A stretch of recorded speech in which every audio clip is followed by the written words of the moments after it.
Bonjour à toutes et à tous et bienvenue dans votre journal du jeudi 27 avril.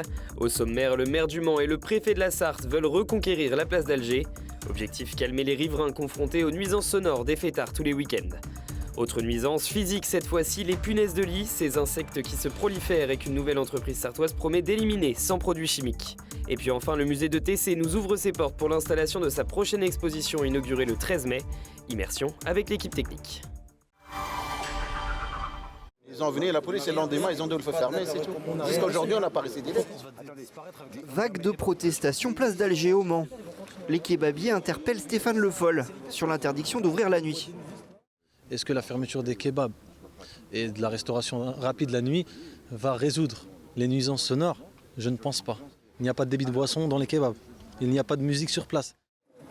Un peu plus tôt, la mesure était présentée par le préfet de la Sarthe. Les sandwicheries doivent fermer entre 1h et 5h du matin. Les personnes qui stationnent à proximité de ces établissements peuvent s'alcooliser, peuvent quelquefois, il peut y avoir des règlements de compte, et il était naturel qu'on puisse s'attacher à la tranquillité publique des riverains. L'arrêté concerne tout le département, mais c'est bien la place d'Alger qui est visée. Un lieu où les riverains se plaignent régulièrement du bruit des fêtards. Alors pour limiter les nuisances sonores, le maire a décidé d'étendre le périmètre d'interdiction de circulation. Les soirs en fin de semaine, seuls les habitants munis de badges pourront emprunter les rues adjacentes à la place d'Alger. Comme ça, tout ce secteur évitera à partir de 10h, les jeudis, les vendredis et les samedis, d'avoir des voitures qui circulent quelquefois vite et qui posent des problèmes à l'ensemble des piétons et des utilisateurs aussi de terrasses dans le quartier. Un autre arrêté municipal interdit l'usage détourné du protoxyde d'azote. Un phénomène en recrudescence dans le milieu festif.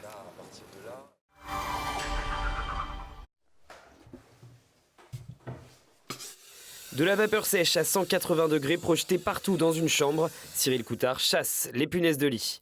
Il vient de créer son entreprise Simexid après une expérience personnelle.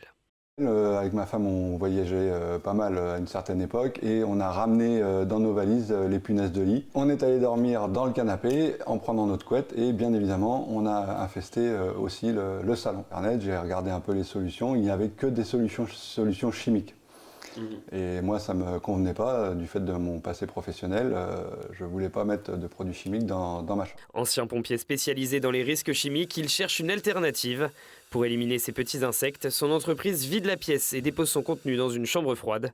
Son but, ne jeter aucune affaire.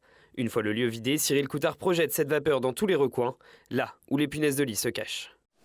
Donc typiquement, là, j'ai défait la prise parce que c'est une cachette pour les punaises de lit qui n'aiment pas du tout la lumière. Donc il suffit de traiter le...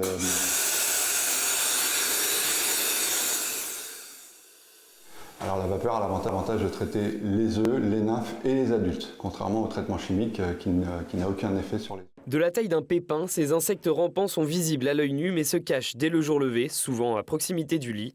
Leur arrivée dans nos meubles n'est pas liée à l'hygiène mais bien au déménagement ou au voyage. Leur piqûre, indolore sur le cou, peut provoquer des irritations. Et surtout, une femelle peut pondre jusqu'à 8 œufs par jour. Pour endiguer la prolifération de ces bestioles qui se nourrissent de sang humain, Cyril Coutard a sa solution. Donc en fin de traitement, nébulisation d'une solution que j'ai mis au point justement au travers de mes différents essais, qui ont un effet répulsif sur les punaises de lit, donc qui empêchent les punaises de lit de se réinstaller, parce que le risque aussi, malgré tout, c'est la réinfestation post-traitement. Cyril Coutard a investi environ 10 000 € dans la création de son projet. Simexid exerce dans toute la Sarthe et les départements limitrophes.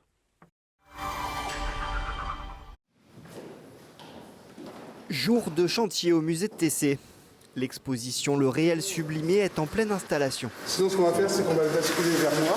Sublimer le réel, c'est la mission des agents techniques des musées du Mans. Leur travail doit être invisible. Il faut que le public il soit pris par l'œuvre et non par ce qu'il y a autour, par comment c'est attaché. Il faut faire disparaître tous les petits défauts par l'œuvre, en fait. Alors nous, on le sait, mais le public, il ne faut pas qu'il sache. Enfin, il ne faut pas qu'il voit, en fait.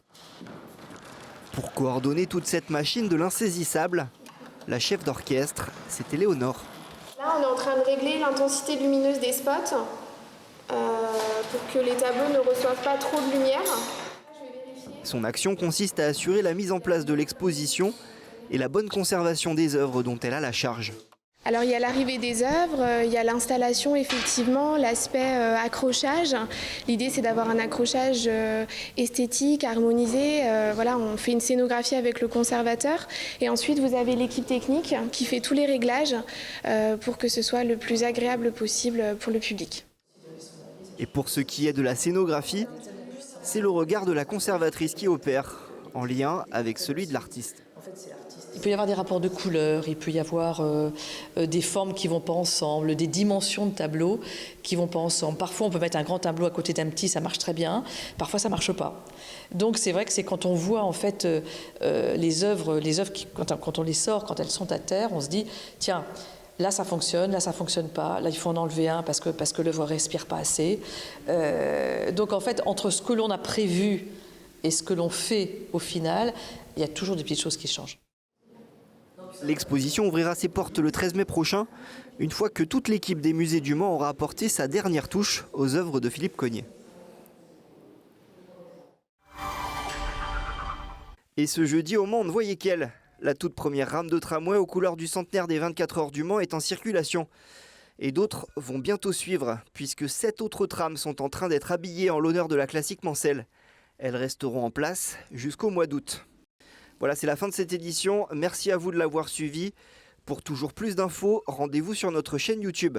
À bientôt sur LMTV Sarthe.